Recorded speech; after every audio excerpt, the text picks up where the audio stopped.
Praise the Lord हाँ, सभी को। प्रेस द वचन में जाने से पहले हम लोग का जो अनाउंसमेंट है उसको हम लोग कर लेते हैं।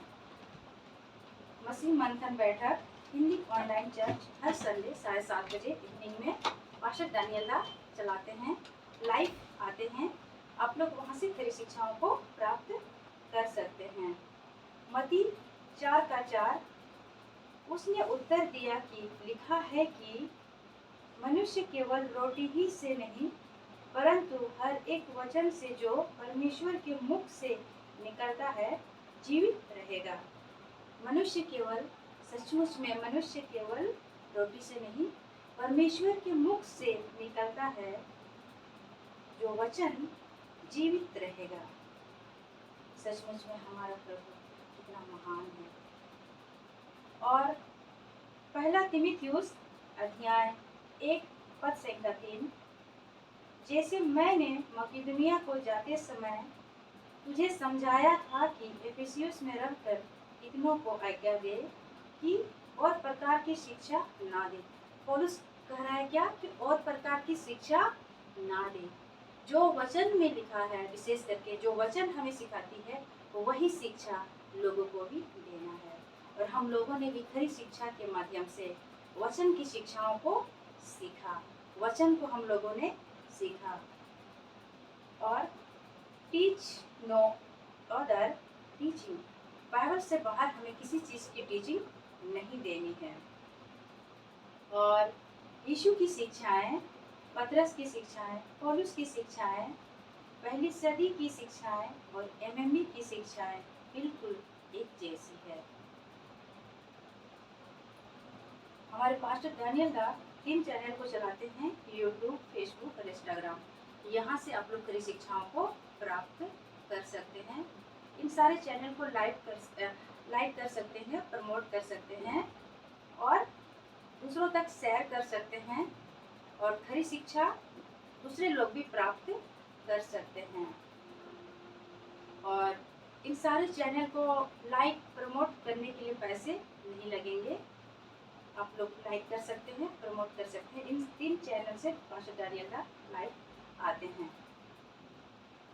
और अभी विशेष करके जो कॉन्फ्रेंस होने वाला है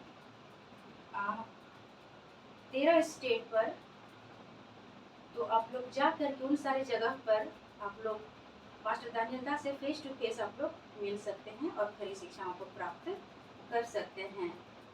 गुजरात, दिल्ली, लुधियाना, शिमला, उत्तर दिनाजपुर, सिलीगुड़ी, अंबिकापुर, खैरागढ़, रांची, मेदिनीपुर, कोलकाता, गोवा, इन सारी जगह पर हमारे पास्टर दानियल दा आ रहे हैं कॉन्फ्रेंस करने के लिए। तो आप लोग जा करके इन सारी जगह में खरी शिक्षाओं को सुन सकते हैं और पास्टर दानियल दा से फेस टू फेस मिल सकते हैं।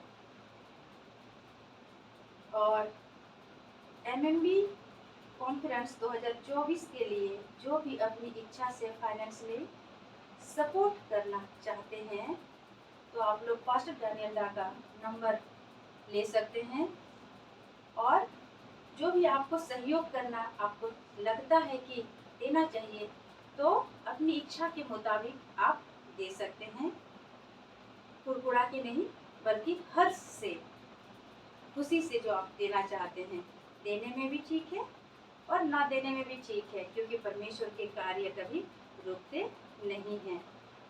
और पास्टर दानियल दा का जो नंबर है 9982335777, इस नंबर पर आप कॉल करके उन्हें सपोर्ट करना चाहते हैं तो आप कर सकते हैं।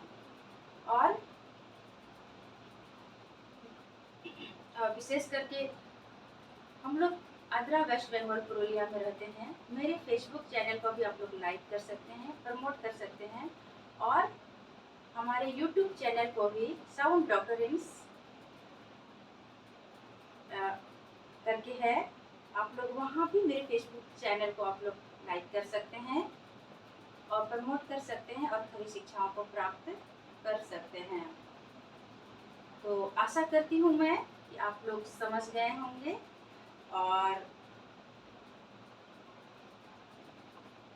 आइए हम लोग वचन की ओर अब हम लोग जाते हैं आज की जो वचन है। आज हम लोग देखेंगे बाइबल की 9 सच्चाइयाँ जिसे हम सब मनुष्य को मानना ही पड़ेगा। आज का जो टॉपिक है, आज का जो वचन है, हम लोग बाइबल की 9 सच्चाइयों को देखेंगे जो इस पृथ्वी पर, इस प्लैनेट पर जितने भी मनुष्य रहते हैं सबके लिए बहुत जरूरी है।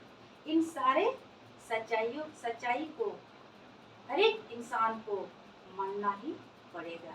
तो पहला पॉइंट हम लोग देखते हैं, परमेश्वर है। पहला पॉइंट हम लोग देखते हैं कि परमेश्वर है। इब्रानी अध्याय 11 पद 6 पर लिखा हुआ है, क्योंकि परमेश्वर के पास आने वाले को विश्वास करना चाहिए कि वह है। परमेश्वर के पास आने वाले को क्या करना चाहिए? विश्वास करना चाहिए कि वो है। और अगर हम लोग इसी वचन को अगर देखें, इब्रानी 11 का ही अगर हम लोग 3 पद को देखें, यही बात वहाँ पर भी लिखा हुआ है कि उसके खोजने वाले को वो क्या करता है? वो प्रतिफल देता है। तो परमेश्वर के पास आने वाले को क्या करना चाहिए? विश्वास करना चाहिए। इसी तरह हम लोग और एक वचन को देखते हैं, याकूब उसका 2 अध्याय पद 19 को देखते हैं, तुझे विश्वास है कि एक ही परमेश्वर है, तू अच्छा करता है। यहाँ पर लिखा है कि तू अगर विश्वास करता है कि एक ही परमेश्वर है तो तू अच्छा करता है। ये सच है कि अगर कोई मनुष्य अगर सोचता है कि एक ही परमेश्वर है तो वो अच्छा ही करता है। ये सही है कि एक ही परमेश्वर है, क्योंकि परमेश्वर 10 नहीं, 1000 नहीं, 33 कोटि नहीं, बल्कि परमेश्वर एक ही है। और जो सोच रखता है कि एक ही परमेश्वर है वो अच्छा ही करता है, और वो कोई और नहीं, हमारा प्रभु यीशु मसीह ही है। और हम लोग दुष्ट आत्मा भी विश्वास रखते हैं और थरथराते हैं। इसी वचन पर ही लिखा हुआ है, याकूब 2 का 19 में ही, तुझे विश्वास है कि एक ही परमेश्वर है, तू अच्छा करता है। यानी सही कर रहा है। दुष्ट आत्मा भी विश्वास रखते हैं और थरथराते हैं, यानी कि परमेश्वर के नाम से दुष्ट आत्मा भी थरथराते हैं।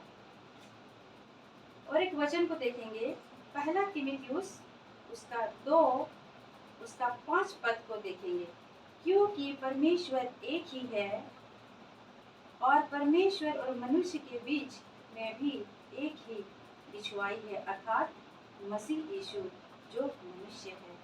परमेश्वर और मनुष्य के बीच में जो बिछुआई है वो कोई और नहीं, हमारा प्रभु यीशु मसीह है। मनुष्य का जो रिश्ता था परमेश्वर से जो टूट गया था, उस रिश्ते को बनाने के लिए हमारा प्रभु यीशु मसीह इस पृथ्वी पर आया। अगर हम लोग इस चीज को थोड़ा सा अगर देखें कि सचमुच में हमारा जो बिछुआई है वो कोई और नहीं बल्कि हमारा प्रभु यीशु मसीह है। और पवित्र आत्मा विशेष करके हमें इसीलिए ही दिया गया है ताकि हमें यीशु की बातों को सिखाए।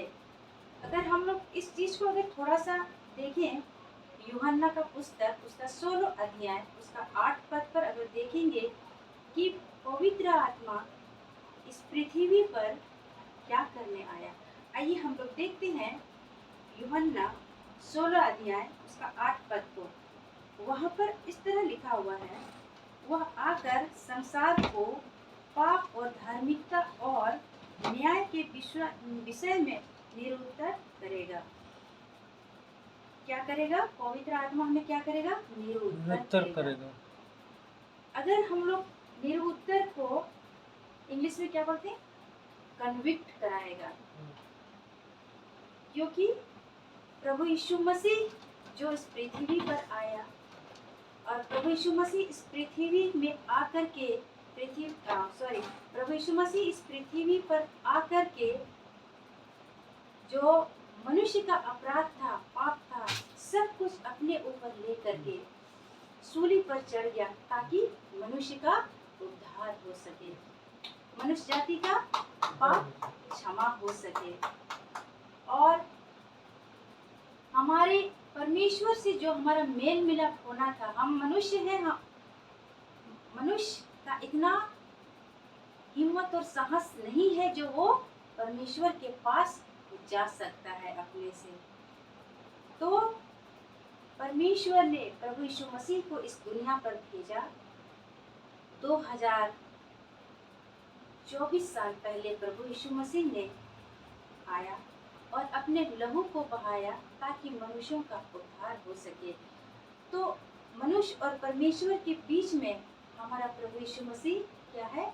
हमारा विश्वाई का काम करता है, मध्यस्थता, जो हमारा मेल मिलाप प्रभु यीशु मसीह परमेश्वर से कराता है। और पवित्र आत्मा विशेष करके हमें इसीलिए ही दिया गया है ताकि पाप को पाप और सही को सही और गलत को गलत हम कह सकते हैं। अगर हम लोग देखें, हमारा पवित्र आत्मा जो हमें दिया गया है वो क्यों दिया गया है? क्योंकि एक दिन पवित्र आत्मा ही प्रभु यीशु मसीह के सामने, पिता परमेश्वर के सामने वो सही और गलत फैसला सुनाएंगे। वहाँ हम लोग अगर देखें थोड़ा सा, ये सरकारी वकील विशेष करके क्या करता है, एक मुजरिम जो खड़ा रहता है उसको क्या करता है, जज को उनके अपराधों को बताते हैं, उनको कन्विक्ट निरुत्तर कराते हैं। तो अगर हम लोग देखें, सरकारी वकील को हम लोग इंग्लिश में क्या बोलते हैं? प्रोसिक्यूटर, आई थिंक, जो भी हो। लेकिन हमारा प्रभु यीशु मसीह जो पवित्र आत्मा को इस दुनिया में मनुष्यों के लिए जो भेजा, तो वो हम पवित्र आत्मा एक सरकारी वकील बन के आया हम लोगों के पास, और वही एक दिन प्रभु यीशु मसीह के सामने, परमेश्वर के सामने हम लोगों का हाल को बताएंगे एक दिन। और हमारा जो प्रभु यीशु मसीह है वो मनुष्य के बीच में विश्वाई बन करके, मीडिएटर बन करके, मध्यस्थता बन करके इस पृथ्वी पर आया।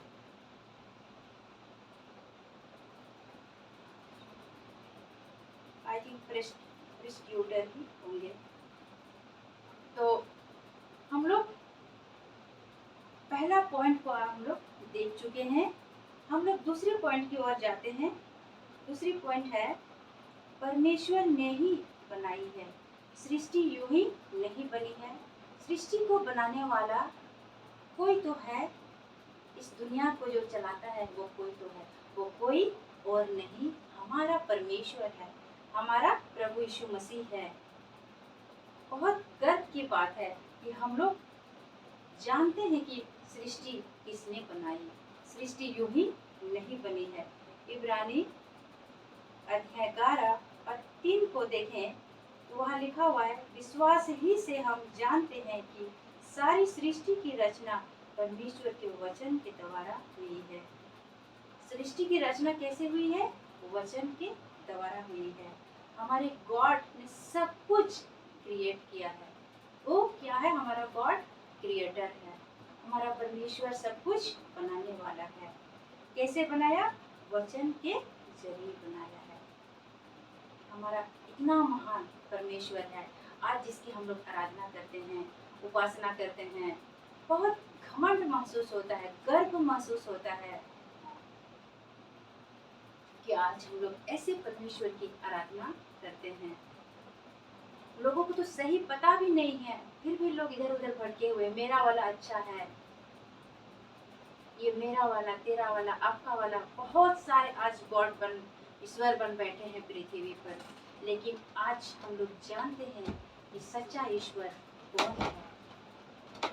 और इन सारे सच्चाई को, मनुष्य जाति को जितना जल्दी हो सके वो अपनाए वो अच्छा है। मनुष्य का ही इसमें भलाई छुपी हुई है। क्योंकि सारी सृष्टि यूं ही नहीं बनी है, सारी सृष्टि को बनाने वाला परमेश्वर है, हमारा गॉड है। हम लोग दूसरे पॉइंट को भी देखें। हम लोग तीसरे पॉइंट को देखते हैं कि जब हम लोग जानते हैं कि गॉड है तो कहीं ना कहीं ये भी जानते हैं कि शैतान भी है। ईश्वर है तो शैतान भी है, ये मनुष्य को समझना ही चाहिए। आज लोग बोल सकता है कि शैतान कहाँ है, कैसा है, लेकिन बाइबल कहती है कि हाँ शैतान है। शैतान कोई और नहीं बल्कि लूसीफर ही है, जो स्वर्ग से नीचे गिरा दिया गया है। हम लोग यूहन्ना का पुस्तक अध्याय 8:44 पद को देखें तो वहाँ पे लिखा हुआ है, तुम अपने पिता शैतान से हो। यहाँ पर प्रभु यीशु मसीह बोल रहा है तुम अपने पिता शैतान से हो। पहला यूहन्ना अध्याय 5:19 पद को देखें तो वहाँ लिखा हुआ है, हम जानते हैं कि हम परमेश्वर से हैं और सारा संसार उस दुष्ट के वश में पड़ा है। क्योंकि जो कोई प्रभु यीशु मसीह पर विश्वास करता है वो क्या है, वो परमेश्वर की ओर से है। जो लोग प्रभु यीशु मसीह पर विश्वास नहीं करते हैं वो कहाँ से हैं, वो अच्छे से उसको पता है। क्योंकि अगर हम परमेश्वर के नहीं हैं तो हम शैतान के हैं। मनुष्य अगर प्रभु यीशु मसीह के वो नहीं है तो किसी और के हैं तो किन के हैं, ये समझना बड़ी बात नहीं है। मैं आशा करती हूँ कि तीसरे पॉइंट भी समझ में आ गए होंगे। हम लोग फोर्थ पॉइंट को देखते हैं, चौथा पॉइंट को देखते हैं। मनुष्य पापी है। कोई मनुष्य ये नहीं कह सकता है कि मैं पापी नहीं हूँ। कोई मनुष्य ये नहीं कह सकता है कि हमने कोई पाप नहीं किया है, क्योंकि बाइबल कहती है, पवित्र शास्त्र बाइबल कहती है कि हरेक ने पाप किया है और मनुष्य पैदाइश पापी ही होते हैं। जब तक वो प्रभु यीशु मसीह को नहीं अपनाते हैं तो वो मनुष्य पापी ही होते हैं, वो इंसान पापी ही होते हैं। यह रोमियो अध्याय 3:23 पे लिखा हुआ है, इसलिए कि सबने पाप किया। यहाँ नहीं लिखा हुआ है कि एक ही ने पाप किया, यहाँ लिखा हुआ है कि सबने पाप किया और परमेश्वर की महिमा से रहित है। सचमुच में अगर प्रभु यीशु मसीह को लोग ना अपनाएंगे तो उस महिमा से रहित हो जाएंगे, उस महिमा से वंचित हो जाएंगे। क्योंकि बाइबल बताती है सभी ने पाप किया है, तो उस पाप का जो उद्धार सिर्फ हमारा प्रभु यीशु मसीह ही मनुष्य को दे सकता है। जितने जल्दी हो सके इन बातों को अगर इंसान मनुष्य अगर समझे, उनके लिए बहुत लाभ की बात है। हम लोग देखते हैं पांचवा पॉइंट, 5 पॉइंट, पापों का एक ही निवारण है। पापों का क्या है, एक ही निवारण है। प्रेरित अध्याय 4:12 को हम लोग देखते हैं, और किसी दूसरे के द्वारा उद्धार नहीं, क्योंकि स्वर्ग के नीचे मनुष्यों में और कोई दूसरा नाम नहीं दिया गया जिसके द्वारा हम उद्धार पा सकते हैं। क्योंकि किसी और के द्वारा उद्धार नहीं है, क्योंकि उद्धार सिर्फ प्रभु यीशु मसीह के नाम से ही मनुष्य जाति का हो सकता है। कितनी सुंदर सुंदर बातें हमारे पवित्र बाइबल पर लिखी हुई है। आज मनुष्य भ्रम में है। लोग सोचते हैं ईसाई लोग धर्म परिवर्तन कराते हैं। नहीं, ईसाई लोग धर्म परिवर्तन नहीं करते हैं। प्रभु यीशु मसीह के लोग धर्म परिवर्तन नहीं करते हैं। प्रभु यीशु मसीह के लोग मनुष्य को उन सही चीजों का अवज्ञात कराते हैं जो पवित्र बाइबल में लिखा हुआ है, जो हमारे प्रभु यीशु मसीह ने सिखाया है, जो प्रभु यीशु मसीह ने वचनों में कहा है, गॉस्पेल में, सुसमाचार में जो लिखा है, वही बातें एक क्राइस्ट फॉलोवर, एक प्रभु यीशु मसीह के पीछे चलने वाले लोग वही बातों को सिखाते हैं। ये सच्चाई है और ये सच है कि 1% नहीं, करोड़ों परसेंट से भी अगर ऊंचा कोई परसेंट आता है, वो भी उससे भी कई गुना ये ज्यादा ये है कि उद्धार सिर्फ हमारा प्रभु यीशु मसीह ही दे सकते हैं। मनुष्य का और कोई दूसरा रास्ता है ही नहीं उद्धार प्राप्त करने के लिए। हो सकता है बहुत सारे मनुष्य को ये बात खटकती होगी, ऐसे कैसे, लेकिन यही सच्चाई है। और इस सच्चाई को इंसान, मनुष्य अगर अपनाए तो मनुष्य की भलाई है। इसमें हम लोग 6 पॉइंट की ओर जाते हैं। हम लोग 6 पॉइंट पर लिखा हुआ है, मरने के बाद भी जीवन है। बहुत सारे लोग, विशेष करके अविश्वासी, इस बात को मानने को वो तैयार ही नहीं होता है कि मरने के बाद भी और एक जीवन है। लेकिन ये सच है, ये सच है कि मरने के बाद भी एक जीवन है। अगर ऐसा नहीं होता तो मनुष्य मरता क्यों?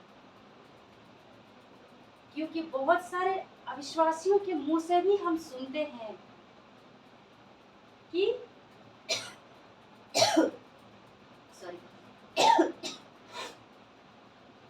बहुत सारे अविश्वासियों के मुंह से भी सुनते हैं कि जहां से वो आए थे एक दिन वहां वो चले गए। क्या ये सही है? क्वेश्चन है, क्या ये सही है? अगर देखा जाए तो सही तो है ही, लेकिन क्या वो व्यक्ति जो गया इस दुनिया से, क्या वो अपनाया प्रभु यीशु को? अगर प्रभु यीशु मसीह को अपनाया तो वो जहाँ से आया जरूर वो वापस वहाँ गया, और नहीं अपनाया तो वो उधर कैसे जा सकते हैं?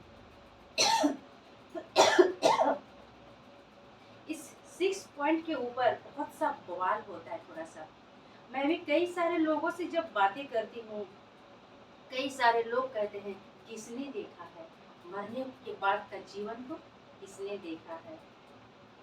लेकिन आपको पता नहीं है कि आपका भविष्य कैसा है, बाद में क्या होगा, लेकिन फिर भी आप बैंक में पैसे जमा करते हैं। क्यों करते हैं? जब आपको पता नहीं है कि मरने के बाद भी एक जीवन है, तो फिर आप अगर जिंदा रहते हो उन भविष्य को भी तो नहीं देखे हैं ना। क्वेश्चन आता है, आप नहीं जानते हैं फिर भी आप बैंक में पैसा जमा करते हैं। लेकिन ये सच्चाई है कि मनुष्य का मरने के बाद भी और एक जीवन है, जिसको बोलते हैं अनंत जीवन, इटर्नल लाइफ। ये लाइफ कभी खत्म नहीं होगी। आप बोलोगे इसका प्रूफ क्या है, इसका रेफरेंस क्या है? तो हम लोग यूहन्ना का पुस्तक अध्याय 11 पद 25 को देखें। वहाँ लिखा हुआ है, यीशु ने उससे कहा, पुनरुत्थान और जीवन मैं ही। यीशु मसीह ने कहा, पुनरुत्थान और जीवन मैं ही हूँ। जो कोई मुझ पर विश्वास करता है वह यदि मर भी जाए तो भी जिएगा। अगर वो मर भी जाए तो भी वो जिएगा। ये सच्चाई है, ये सच्चाई है। मनुष्य अगर प्रभु यीशु मसीह पर विश्वास किया है तो वो अगर मर भी जाए तो वो जीवित रहेगा। किसमें जीवित रहेगा? प्रभु यीशु मसीह में वो जीवित रहेगा। यही तो एक विश्वासियों का आशा है। अगर हम मर भी जाएं तो एक दिन हम जीवित रहेंगे, हम अपने प्रभु के साथ, हमारा प्रभु यीशु मसीह के साथ हम जीवित रहेंगे। और यही तो हम लोगों को सिखाते हैं कि मरने के बाद भी और एक जीवन है। उस जीवन के बारे में आप सोचिए, क्योंकि आज आप पृथ्वी पर हैं तो आप बहुत तरह की बातें कर सकते हैं, बहुत सारा धन दौलत कमा सकते हैं, लेकिन आपके साथ कुछ नहीं जाएगा। आप अगर जिंदा रहते हुए अगर आप उस जीवित ईश्वर को, खुदावन प्रभु यीशु मसीह को अगर आप ग्रहण करते हैं, आप विश्वास करते हैं, अगर आप मर भी जाते हैं तो एक दिन आप जीवित रहेंगे, आप अनंत काल का जीवन को प्राप्त करेंगे, इटर्नल लाइफ को आप प्राप्त करेंगे। और कई बार हमारे इस 6 पॉइंट की वजह से हमारी थोड़ी सी लोगों के साथ थोड़ा सा बातें ज़्यादा हो जाते हैं। आप समझ सकते हैं मैं क्या कहने की कोशिश कर रही हूँ। और विशेष करके उन सारे लोगों के बीच में जो अविश्वासी है, और ये सही भी है क्योंकि उसको कुछ भी नहीं पता रहता है। और ज़्यादातर मैं उन लोगों के बीच में ही मैं काम करती हूँ जो अविश्वासी है। दूर दूर तक कभी भी प्रभु यीशु मसीह को उन लोगों ने नहीं सुना, अगर सुना भी है तो उन्हें पता नहीं है कि प्रभु यीशु मसीह ने क्या किया था। और मैं इस 6 पॉइंट के ऊपर बहुत ज़्यादा मैं बोलती हूँ, लोगों को समझाती हूँ कि मरने के बाद भी और एक जीवन है। आइए हम लोग 7वां पॉइंट की ओर जाएंगे। 7 पॉइंट, यीशु एक दिन जरूर वापस आएंगे। ये सचमुच में बहुत बड़ी आशा है एक विश्वासियों का जीवन में कि हमारा प्रभु यीशु मसीह एक दिन वापस आएंगे। इसको हम लोग कह सकते हैं ब्लेसेड थॉट, हमारे धन्य आशा। सचमुच में यहाँ पर तीथियुस उसका 2 अध्याय उसका 13 पद को देखे, यहाँ लिखा हुआ है, और उस धन्य आशा की अर्थात अपने महान परमेश्वर और उद्धारकर्ता यीशु मसीह की महिमा के प्रकट होने की बाट जोहते रहो। किसकी बाट जोहते रहो? हमारे उद्धारकर्ता प्रभु यीशु मसीह की महिमा प्रकट होने की बाट जोहते रहो। तो हमारा प्रभु यीशु मसीह एक दिन वापस आएंगे। वचन कहता है जिस तरह तुमने उसको जाते हुए देखा है उसी तरह एक दिन वापस आएंगे। हमारा प्रभु यीशु मसीह, लोग कहता है ना, कहाँ पर लिखा हुआ है कि वो परमेश्वर है। प्रभु यीशु मसीह परमेश्वर है, वो महान परमेश्वर है। तो आइए हम इस वचन को देखते हैं। तीतुस अध्याय 2 पद 13 को वहाँ लिखा हुआ है, और उस धन्य आशा की अर्थात अपने महान परमेश्वर और उद्धारकर्ता यीशु मसीह की महिमा की प्रकट होने की बाट जोहते रहे। यहाँ लिखा हुआ है अपने महान परमेश्वर। कौन है ये महान परमेश्वर? हमारा उद्धारकर्ता प्रभु यीशु। सचमुच में हमारा परमेश्वर क्या है? महान है। और आज हो सकता है एक विश्वासियों का जीवन में कष्ट है, तकलीफ है, लेकिन एक दिन इन सारे कष्ट हमारे दूर हो जाएंगे। जब हमारे प्रभु यीशु मसीह आएंगे तो हम उनके साथ हम लोग जाएंगे। हम लोग पहली बार जब हमारा प्रभु यीशु मसीह आए थे इस दुनिया में, उसने पृथ्वी पर कदम रखा था। वो एक बच्चा बनकर के इस पृथ्वी पर आया था और अपने पैरों को जमीन पर रखा था। लेकिन दूसरी बार जो प्रभु यीशु मसीह आ रहा है, ये जमीन पर अपने पाँव नहीं रखेंगे, वो मध्य आकाश में आएंगे। ये हमें जानकारी हमें होना चाहिए एक विश्वासियों को। और यीशु मसीह स्वयं तोहरी बजाएंगे, और जितने विश्वासी हैं जो प्रभु यीशु मसीह के बाट जोहते हैं, उन तोहरी की आवाज़ सुन करके उनके साथ बादलों पर चले जाएंगे। कितनी बड़ी आशा है ना, ब्लेसेड। और बहुत गर्व महसूस होता है इन वचनों को जब हम लोग पढ़ते हैं। आशा करती हूँ 7 पॉइंट को भी आप लोग 7 पॉइंट को भी आप लोगों ने सीखा होगा। आइए हम लोग 8 पॉइंट को देखते हैं। 8 पॉइंट को, ये दुनिया एक दिन समाप्त हो जाएगी। आज खूबसूरत प्लैनेट जिसमें हम रहते हैं, वर्ल्ड जो कहते हैं, आज बहुत तरह जगह घूमने का हर एक मनुष्य क्या रखता है, इच्छा रखता है। लेकिन बाइबल कहती है कि एक दिन ये दुनिया खत्म हो जाएगी, और ये सच है, ये दुनिया एक दिन खत्म हो जाएगी। हमारे प्रभु महान है, हमारा खुदावन महान है। हर एक बातों को वो पहले से बोल के आया है। वचन इसीलिए ही मनुष्य को दिया गया है कि जिंदा रहते हुए उन सच्चाई को तुम जान लो, समझ लो कि, और सचमुच में जिस प्लैनेट को आज हम लोग देखते हैं, जिस जगह पर हम लोग रहते हैं, हम लोग पैसे खर्च करके हम लोग देश विदेश घूमने जाते हैं, उन सारे जगह को कितना खूबसूरत खुदावन ने बनाया है। हालेलुया, प्रभु की स्तुति हो। हम कई बार उन सारे जगह पर जाते हैं और प्रभु को धन्यवाद करते हैं। विशेष करके मैं जहाँ भी मेरे पति के साथ हम लोग घूमने जाते हैं, कई सारे जगह में मेरे हस्बैंड हम लोग को घुमाने ले जाते हैं छुट्टी पर, तो उन सारे जगह को जब देखते हैं, कई बार प्रभु को हम क्या कहते हैं, थैंक यू खुदावन, आपने बहुत खूबसूरत सृष्टि को, प्राकृतिक को आपने बनाया है। और जिस सृष्टि, जिस प्राकृतिक को आज हम लोग देख रहे हैं, वो एक दिन क्या हो जाएगा, खत्म हो जाएगा। ये दुनिया एक दिन समाप्त हो जाएगी। आइए हम लोग वचन को देखते हैं, मत्ती 24 अध्याय का पद 14 को देखते हैं। और राज्य का यह सुसमाचार सारे जगत में प्रचार किया जाएगा कि सब जातियों पर गवाही हो, तब अंत आ जाएगा। क्या हो जाएगा, सब जातियों पर। आज प्लैनेट पर हम लोग ना जाने कितने प्रकार के जाति हैं, हिंदू है, मुस्लिम है, सिख है, ईसाई है, बौद्धिक है, आदिवासी हैं, मैं भी आदिवासी में आती हूँ, और ना जाने कितने कितने जात के लोग हैं। लेकिन सब जाति पर क्या होगा, गवाही होगा। गॉसिपल हर एक जाति में, हर एक जाति के लोग सुनेंगे, सुसमाचार हर एक जाति के लोग सुनेंगे, हर एक जाति तक गॉसिपल पहुंच जाएंगे, तब अंत आ जाएगा और ये दुनिया क्या हो जाएगी, समाप्त हो जाएगी। आज हम लोग देख करके बहुत सारे लोग, अविश्वासी लोग विश्वास नहीं करते हैं, ऐसे कैसे हो सकता है, लेकिन ये होगा, ये होगा। तो जितना जल्दी मनुष्य इन सारी चीजों को जाने और समझे, उसी में उनकी भलाई है। आइए हम लोग 9 पॉइंट को देखते हैं। पूरे मानव जाति का न्याय होगा। आज जो लोग सोचता है कि कोई न्याय नहीं है, मरने के बाद क्या होगा, लेकिन बाइबल कहती है, पवित्र बाइबल कहती है कि मानव जाति का न्याय होगा।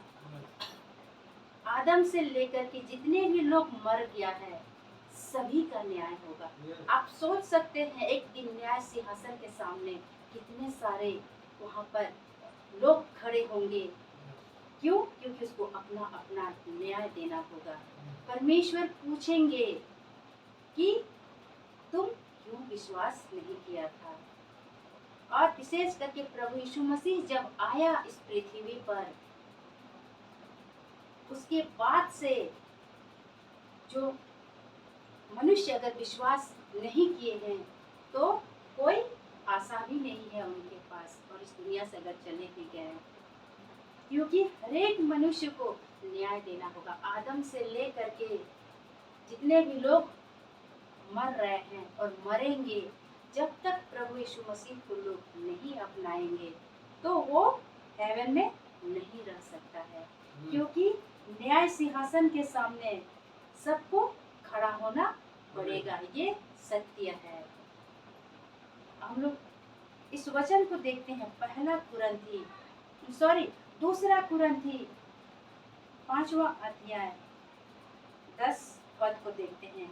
क्योंकि आवश्यक है कि हम सब का हाल मसीह के न्याय आसन के सामने खुल जाए, कि हर एक व्यक्ति अपने अपने भले बुरे कामों का बदला जो उसने देह के द्वारा किए हो पाए। क्योंकि न्याय सिंहासन के सामने सबका हाल क्या हो जाएगा, खुल जाएगा। देह के लिए, देह के द्वारा आपने क्या किया है, क्या नहीं किया है, सब कुछ वहाँ खुल जाएगा। वहाँ आप नहीं कह सकते हैं, हे स्वामी, हे प्रभु, मेरा हाल मत बताओ, मैंने पृथ्वी पर क्या किया था। आज लोग सोचता है ना, गुनाह करके, पाप करके, अपराध करके, लोग सोचता है क्या कि कोई नहीं जानता है, लेकिन खुदा सब जानता है। से सब का हाल एक दिन उसका न्याय सिंहासन के सामने खुल जाएगा। आप नहीं कह सकोगे उस दिन कि मेरा जो जो हमने अपराध किया था, जो हमने पाप किया था, आप नहीं बताओ प्रभु, ऐसा आप वहाँ नहीं कह सकते हैं। सबका हाल वहाँ खुल जाएगा। सारे मनुष्य जाति का हाल वहाँ क्या होगा, खुल जाएगा। और देह के द्वारा आपने भले चाहे बुरे काम किए हैं, उन सारे बातें, उन सारे हरकतें आपके वहाँ खुल जाएंगे। ये सच्चाई है। हम लोग इसी तरह और एक वचन को देखते हैं, प्रकाशित वाक्य 20 अध्याय 12 पद को। वहाँ लिखा हुआ है, फिर मैंने एक बड़ा सफेद सिंहासन देखा, व्हाइट थ्रोन, सफेद सिंहासन, और उसको जो उस पर बैठा हुआ था, और उसको जो उस पर बैठा हुआ है देखा, जिसके सामने से पृथ्वी और आकाश भाग गए और उनके लिए जगह ना मिली। जो आकाश को आज हम लोग देख रहे हैं, जिस पृथ्वी को आज हम लोग देख रहे हैं, वो एक दिन उसके सिंहासन के सामने से क्या होगा, भाग जाएंगे, भाग जाएगा, वहाँ नहीं रहेगा। आज हम लोग पृथ्वी में रहते हैं, लेकिन एक दिन वहाँ पृथ्वी नहीं होगा। जिस आकाश को आज हम लोग देख रहे हैं, जिस स्काई को देख रहे हैं, जिस प्लैनेट को देख रहे हैं, वो सारी चीज वहाँ नहीं होंगे, सफेद सिंहासन के सामने नहीं होंगे। और एक पॉइंट देखते हैं, इसी तरह हम लोग प्रकाशित वाक्य 20 अध्याय 12 पद को देखते हैं। फिर मैंने छोटे बड़े सब मरे हुओं को सिंहासन के सामने खड़े हुए देखा, और पुस्तकें खोली गई, और फिर एक और पुस्तक खोली गई, और जीवन की पुस्तक, और जैसे उन पुस्तकों में लिखा हुआ था, उनके कामों के अनुसार मरे हुओं का न्याय किया गया। एक दिन क्या होगा, हर एक विश्वासी जब प्रभु यीशु मसीह पर विश्वास करता है, जो वो विश्वास में आता है, एक मनुष्य और प्रभु यीशु मसीह पर जो विश्वास करता है, तो उनका उद्धार हो जाता है और जीवन की पुस्तक में उसका नाम लिख दिया जाता है। और यही पुस्तक न्याय के दिन खुलेगा, और अगर वहाँ आपका नाम अगर नहीं मिलेगा, तो आपको हेवन में नहीं रहने दिया जाएगा, क्योंकि पुस्तकें खोली गई और फिर और एक पुस्तक खोली गई। पुस्तकें यानी प्लूरल फॉर्म है, पुस्तक मतलब सिंगुलर है।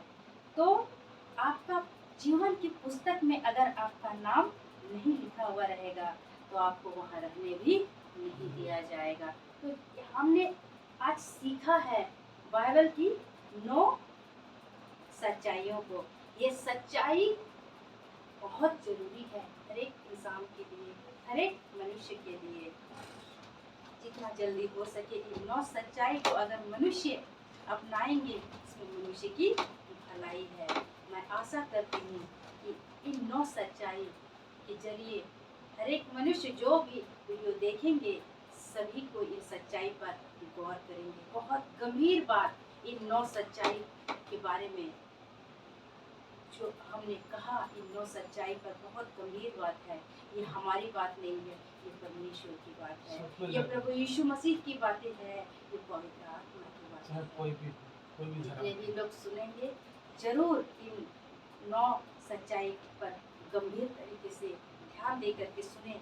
और अगर आप अविश्वासी हैं और इन 9 सच्चाई को जान रहे हैं, और अगर आप प्रभु यीशु मसीह पर विश्वास कर रहे हैं, विश्वास कीजिएगा, तो उद्धार को प्राप्त जरूर कीजिएगा। मैं आशा करती हूँ कि आप लोग इन सारे वचनों के जरिए आप लोग ब्लेसिंग हुए हैं, और मैं खुद भी मैं इन सुंदर वचन के जरिए मैं ब्लेसिंग हुई हूँ। सारी महिमा मैं परमेश्वर को देती हूँ, सारा आदर और महिमा अपने प्रभु यीशु मसीह पिता परमेश्वर पवित्र आत्मा को मैं देती हूँ। आइए आइए हम लोग प्रार्थना में। प्रार्थना करते हैं।